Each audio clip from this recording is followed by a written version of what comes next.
नमस्कार दोस्तों, राधे राधे। स्वागत है आपका मेरे इस चैनल माँ धनगंगा में। आज हम बृहस्पतिवार व्रत की कथा सुनेंगे। कथा के अनुसार भारतवर्ष में एक प्रतापी राजा राज्य करता था। वह नित्य गरीबों और ब्राह्मणों की सहायता करता था। यह बात उसकी रानी को अच्छी नहीं लगती थी। वह न गरीबों को दान देती, न ही भगवान का पूजन किया करती थी और राजा को भी दान देने से मना किया करती थी। एक दिन राजा शिकार खेलने को गए तो रानी महल में अकेली थी। उसी समय बृहस्पति देव साधु के वेश में राजमहल में भिक्षा के लिए गए और भिक्षा मांगी तो रानी ने भिक्षा देने से इनकार किया और कहा, हे साधु महाराज, मैं दान पुण्य से तंग आ गई हूँ।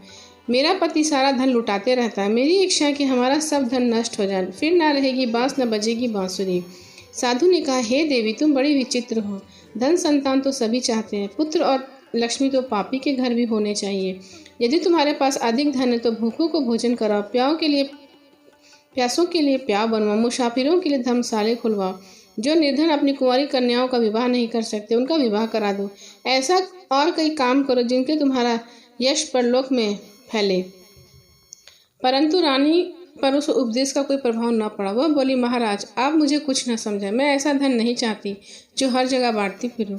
साधु ने उत्तर दिया, यदि तुम्हारी ऐसी इच्छा है तो तथास्तु। तुम ऐसा करना, बृहस्पति को घर पीली मिट्टी से अपना सर धोना, घर को लीपना, स्नान करना, भट्टी चढ़ाकर कपड़े धोना। ऐसा करने से आपका सारा धन नष्ट हो जाएगा। इतना कहकर साधु महाराज वहां से चले गए।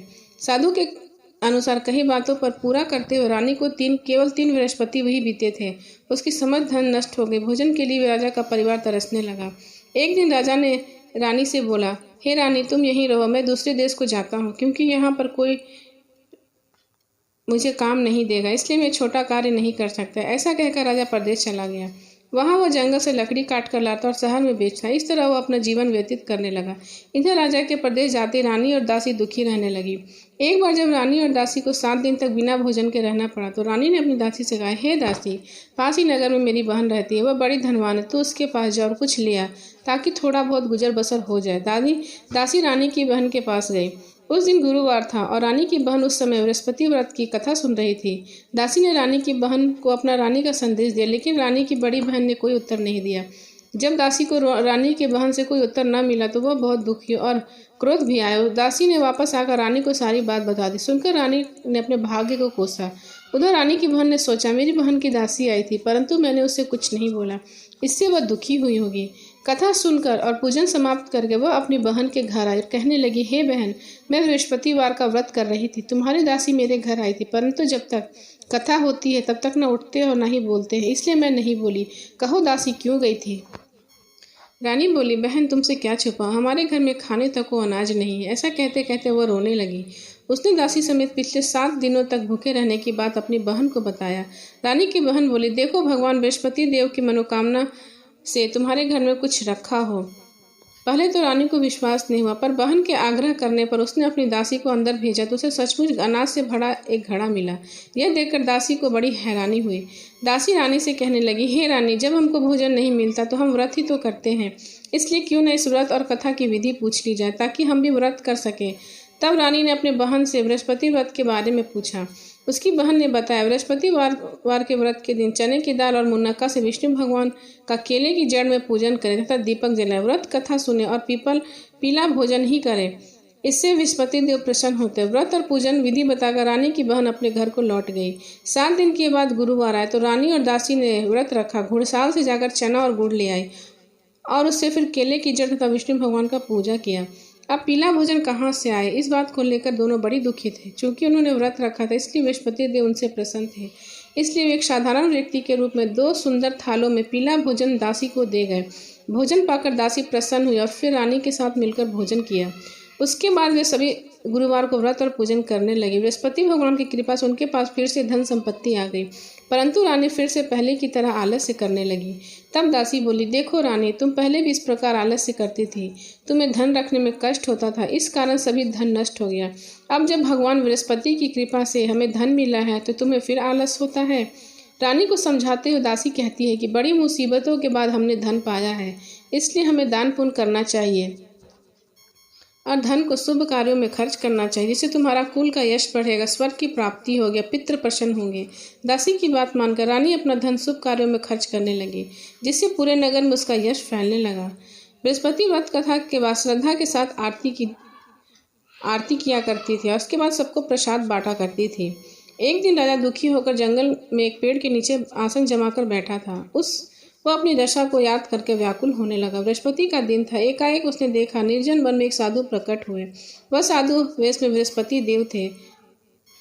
लकड़हारे के सामने आकर बोले, हे लकड़हारे, इस सुनसान जंगल में तू किस चिंता में बैठा है? लकड़हारे ने दोनों हाथ जोड़कर प्रणाम किया और उत्तर दिया, महात्मा जी, आपसे सब कुछ जानते मैं क्या कहूँ। यह कहकर वह रोने लगा और साधु की अपनी आत्मकथा सुनाई। महात्मा जी कहने लगे, तुम्हारी स्त्री ने बृहस्पति के दिन बृहस्पति भगवान का निरादर किया, जिसके कारण वह रुष्ट हो गए।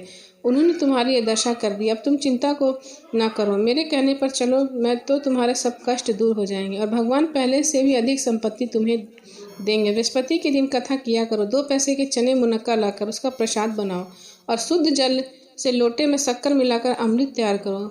कथा के पश्चात अपने सारे परिवार और सुनने वालों को अमृत व प्रसाद बांटकर खुद भी ग्रहण करो। ऐसा करने से भगवान तुम्हारी सभी मनोकामनाएं पूरी करेंगे। साधु के ऐसे वचन सुनकर लकड़हारा बोला, हे प्रभु, मुझे लकड़ी बेचकर इतना पैसा नहीं मिलता जिससे भोजन के उपरांत कुछ बचा सकूं। मैं रात्रि में मैंने अपनी स्त्री को व्याकुल देखा। मेरे पास कुछ भी नहीं जिससे मैं उसकी खबर मंगा सकूं। साधु ने कहा, हे लकड़हारे, तुम किसी बात की चिंता मत करो। बृहस्पति के दिन तुम रोजाना की तरह लकड़ियां लेकर शहर को जाओ। तुमको रोज से दुगना धन प्राप्त होगा, जिससे तुम भली भांति भोजन कर लोगे तथा बृहस्पति देव की पूजा का सामान भी आ जाएगा। इतना कहकर साधु अंतर ध्यान हो गया। धीरे धीरे समय व्यतीत होने पर वही बृहस्पतिवार का दिन आया। लकड़हारा जंगल से लकड़ी काटकर किसी शहर में बेचने गया। उसे उस दिन से अधिक पैसे मिले। राजा ने गुड़ चना लाकर गुरुवार का व्रत किया। उस दिन से उसके सभी क्लेश दूर हो गए। परंतु जब दोबारा गुरुवार आया तो वह बृहस्पतिवार का व्रत करना भूल गए। इस कारण बृहस्पति भगवान नाराज हो गए। उस दिन राजा ने विशाल योग का आयोजन किया तथा शहर में यह घोषणा करा दी, कोई भी मनुष्य अपने घर भोजन न बनावे, न आग जलावे। समस्त जनता मेरे घर भोजन करने आए। इस आज्ञा को जो न मानेगा उसे फांसी की सजा दी जाएगी। इस तरह की घोषणा संपूर्ण नगर में करवा दी गई। राजा की आज्ञा अनुसार शहर के सभी लोग भोजन करने गए, लेकिन लकड़हारा कुछ देरी से पहुंचा। इसलिए राजा उसको अपने साथ घर लिवा गया और ले जाकर भोजन करा रहे तो रानी की दृष्टि उस खूंटी पर पड़ी जिस पर उसका हाथ लटका हुआ था। वह वहां न दिखाई दिया। रानी ने निश्चय किया कि मेरा हार इस मनुष्य ने चुरा लिया। उसी समय सिपाहियों को बुलाकर उसको कारागार में डलवा दिया। जब लकड़हारा कारागार में पड़ गया तो बहुत दुखी होकर विचार करने लगा, ना जाने कौन से पूर्व जन्म के कर्म से मुझे यह दुख प्राप्त हुआ है, और उसी साधु को याद करने लगा जो जंगल में मिला था। उसी समय तत्काल बृहस्पति साधु के रूप में प्रकट हुए। उसकी दशा देखकर कहने, अरे मूर्ख, तूने बृहस्पति देव की कथा नहीं करी, इस कारण तुझे दुख प्राप्त हुआ है। अब चिंता मत कर। बृहस्पतिवार के दिन कारागार में दरवाजे पर 4 पैसे पड़े मिलेंगे। उनसे तो बृहस्पति देव की पूजा करना, तो तेरे सभी कष्ट दूर हो जाएंगे। बृहस्पतिवार के दिन उसे 4 पैसे मिले। लकड़हारे ने कथा कही। उसी रात्रि को बृहस्पति देव ने उस नगर के राजा को स्वप्न में कहा, हे राजा, तुमने जिस आदमी को कारागार में बंद किया वे निर्दोष है, वह राजा है, उसे छोड़ देना। रानी का हार उसी खूंटी पर टंगा है। अगर तू ऐसा नहीं करेगा तो मैं तेरे राज्य को नष्ट कर दूंगा। इस तरह रात्रि में स्वप्न को देखकर राजा प्रातःकाल उठा और खूंटी पर हार देकर लकड़हारे को बुलाकर क्षमा मांगी था। लकड़हारे को योग्य वस्त्र आभूषण देकर विदा किया। बृहस्पति देव के आज्ञा अनुसार लकड़हारा अपने नगर को चल दिया। राजा जब अपने नगर के निकट पहुंचा तो बड़ा आश्चर्य हुआ। नगर में पहले से अधिक बाग, तालाब, कुएं तथा बहुत सी धर्मशालाएं, मंदिर आदि बन गए थे। राजा ने पूछा, यह किसका बाग और धर्मशाला है? तब नगर के सब लोग कहने लगे, यह रानी और बांदी के हैं। तो राजा को बड़ा आश्चर्य हुआ और गुस्सा भी आया। जब रानी ने यह खबर सुनी कि राजा आ रहे हैं तो उन्होंने दासी से कहा, हे दासी, देख राजा हमको कितनी बुरी हालत में छोड़ गए थे। हमारी ऐसी हालत देखकर वह लौट न जाए, इसलिए तू दरवाजे पर खड़ी हो जा। आज्ञा अनुसार दासी दरवाजे पर खड़ी होगी। राजा आए तो उन्हें अपने साथ लिवा लाए। तब राजा ने क्रोध करके अपनी रानी से पूछा, यह धन तुम्हें कैसे प्राप्त हुआ? तब उन्होंने कहा कि यह सब हमें धन बृहस्पति देव के इस व्रत के प्रभाव से प्राप्त हुआ है। राजा ने निश्चय किया कि 7 रोज बाद तो तब सभी बृहस्पति देव का पूजन करते, परंतु मैं प्रतिदिन दिन में 3 बार कहानी तथा रोज व्रत किया करूंगा।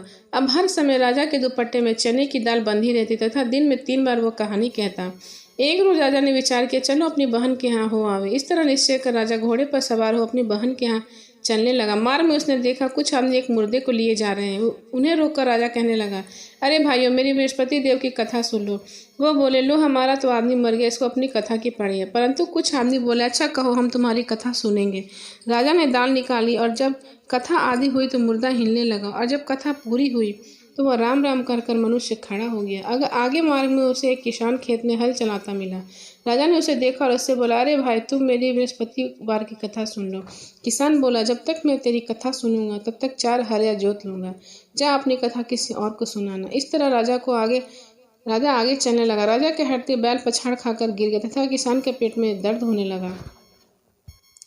उसी समय उसकी माँ रोटी लेकर आई। जब उसने अपने पुत्र का यह हाल देखा और बेटे ने सभी हाल कहा तो बुढ़िया दौड़ी दौड़ी घुड़सवार के पास गई और बोली, तुम मेरी कथा तेरी सुनूंगी तथा मेरे खेत पे चलकर कहना। राजा ने बुढ़िया के खेत पर जाकर कथा कही, जिससे सुनते ही वह बैल खड़ा हो गया तथा किसान के पेट का दर्द बंद हो गया। राजा अपनी बहन के घर पहुंचा। बहन ने अपने भाई की खूब मेहमानी की।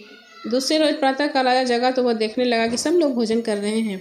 राजा ने अपनी बहन से कहा, ऐसा कोई मनुष्य नहीं जिसने भोजन न किया हो, मेरे बृहस्पतिवार की कथा सुन ले। बहन बोली, भैया, यह देश ऐसे, पहले यहाँ लोग भोजन करते, बाद में अन्य काम करते, अगर पड़ोस में कोई हो तो देखा हो। वह ऐसा कहकर देखने चली गई, परंतु उसे कोई न मिला जिसने भोजन न किया हो। अंत वह कुम्हार के घर गई जिसका लड़का बीमार था। उसे मालूम हुआ कि उनके यहाँ 3 रोज से किसी ने भोजन नहीं किया है। रानी ने अपने भाई की कथा सुनने के लिए कुम्हार से कहा तो वह तैयार हो गया। राजा ने जाकर बृहस्पतिवार की कथा कही, जिसको सुनकर उसका लड़का ठीक हो गया। अब तो राजा की प्रशंसा होने लगी। एक रोज राजा ने अपनी बहन से कहा, हे बहन, अब मैं अपने घर को जाऊंगा, तुम भी तैयार हो जाओ। राजा की बहन ने अपनी सास से कहा। सास ने कहा, हाँ चली जा, परंतु अपने बच्चों को मत ले जाना, क्योंकि तेरे भैया को कोई संतान नहीं है। तब राजा की बहन ने राजा से कहा, हे भैया, मैं तो चलूंगी, बल्कि कोई बालक नहीं जाएगा। तब राजा ने कहा, जब कोई बालक ही नहीं जाएगा तो तू जाके क्या करेगी।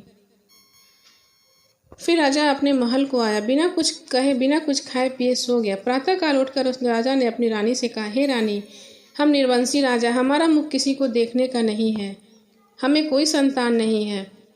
तब रानी ने कहा, हे राजा, हमें बृहस्पति भगवान ने सब कुछ दिया, हमें संतान भी अवश्य देंगे। तब राजा ने कहा, मेरी बहन आवे तो उसे कुछ न कहना। 9 महीने बाद रानी को एक बहुत ही सुंदर पुत्र पैदा हुआ। तब राजा ने कहा, मेरी बहन आवे तो उसे कुछ न कहना।